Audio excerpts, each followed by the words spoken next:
Do you feel the vibes?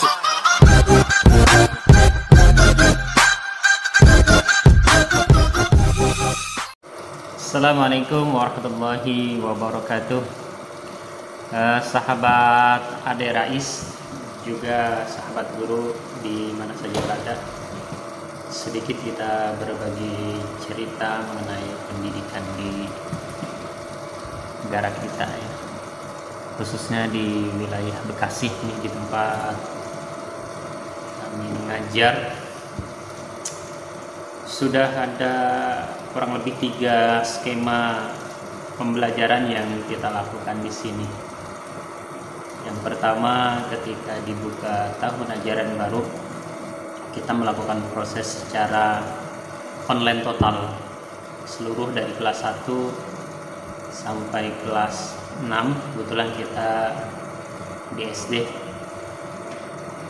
kita lakukan proses pembelajaran secara online total dari kelas 1 sampai kelas 6, full online ya. Guru diwajibkan membuat video pembelajaran seluruh bidang studi atau mata pelajaran yang kita pegang. Wajib kita membuat video pembelajaran dari kita sendiri. Jadi tidak boleh mengambil dari sumber yang sudah ada seperti dari YouTube atau yang sebagainya. Jadi kita wajib. Kemudian video itu kita kirimkan, kita sertakan soal, awal pekan kita berikan, kemudian di akhir pekan anak-anak kembali ke kita untuk menyerahkan hasil dari kerja siswa di rumah selama di rumah, kemudian mengambil kembali lembar yang baru ya, seperti ini nih, diambil untuk pekan berikutnya. Di awal pekan berikutnya kita akan berikan video pembelajaran kembali secara bertahap sesuai dengan jadwal yang kita susun.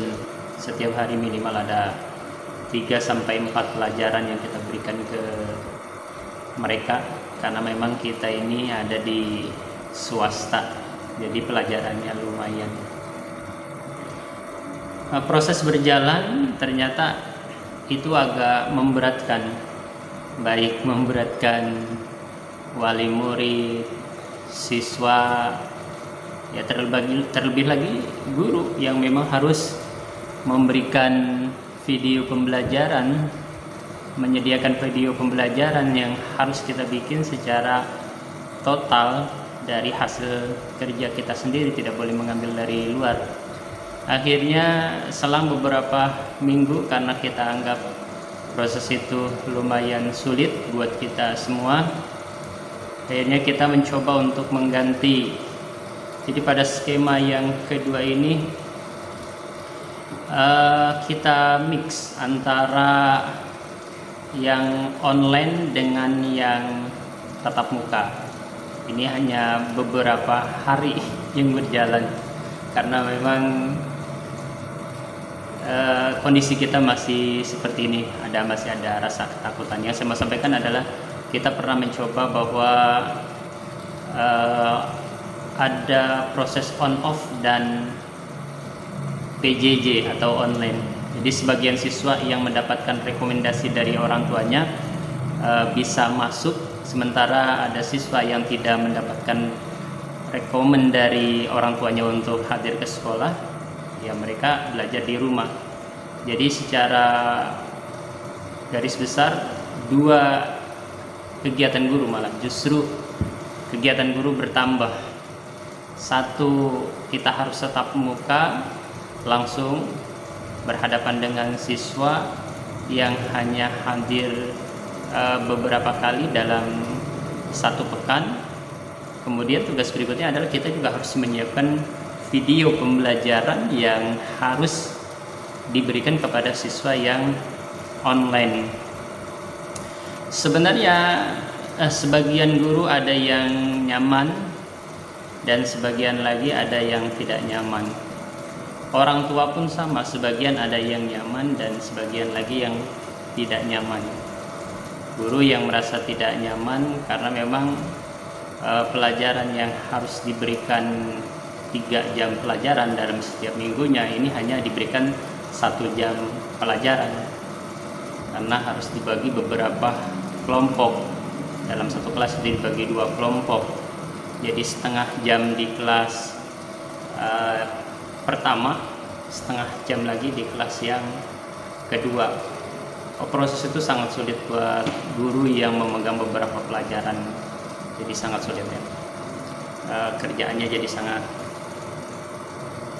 kalau bahasa kita kayak kita ngejar-ngejar maling.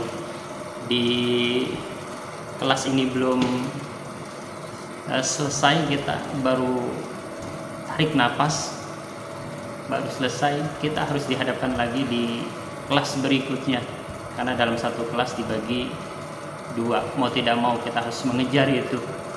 Dan proses itu berjalan ya beberapa hari aja karena memang kita menganggap bahwa keadaan kita ini masih belum nyaman buat kita melakukan tatap muka. Sebenarnya ada beberapa hal juga yang membuat kita khawatir ya. Kita takut juga dapat teguran dari dinas terkait, kemudian juga kita masih khawatir karena wilayah kita ini masuk zona yang memang kurang aman di dalam data. Kemudian juga ya kita masih khawatir lah. Akhirnya proses itu hanya kita lakukan beberapa hari yang sebenarnya itu sudah sangat membantu orang tua. Ada sebagian orang tua yang merasa terbantu karena mereka sudah sangat pusing sekali selama kurang lebih berapa bulan. Mereka harus dihadapkan dengan putra-putrinya belajar di rumah yang segala macam hal mereka harus tanggung sendiri di rumah. Ya banyak hal lah yang membuat mereka harus masuk. Tapi nyatanya memang kondisi bangsa kita masih belum stabil. Ketika sekolah memutuskan untuk tatap muka, itu pun kita masih ada keraguan.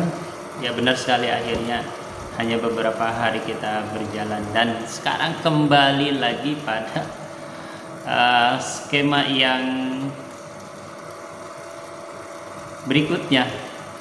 Keluar lagi kita dari tatap muka ya, tatap muka hanya beberapa hari kita lakukan. Jadi pada skema yang ketiga ini kita mix antara online dan tidak online, atau daring dan luring. Daring itu dalam jaringan, luring itu luar jaringan. Jadi di luringnya ini kita akan memberikan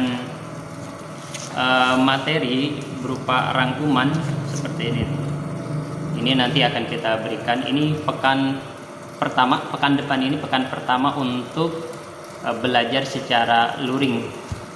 Jadi kita akan berikan rangkuman pembelajaran ini kepada siswa agar bisa dibaca selama 1 minggu. Kemudian minggu berikutnya baru kita berikan soal.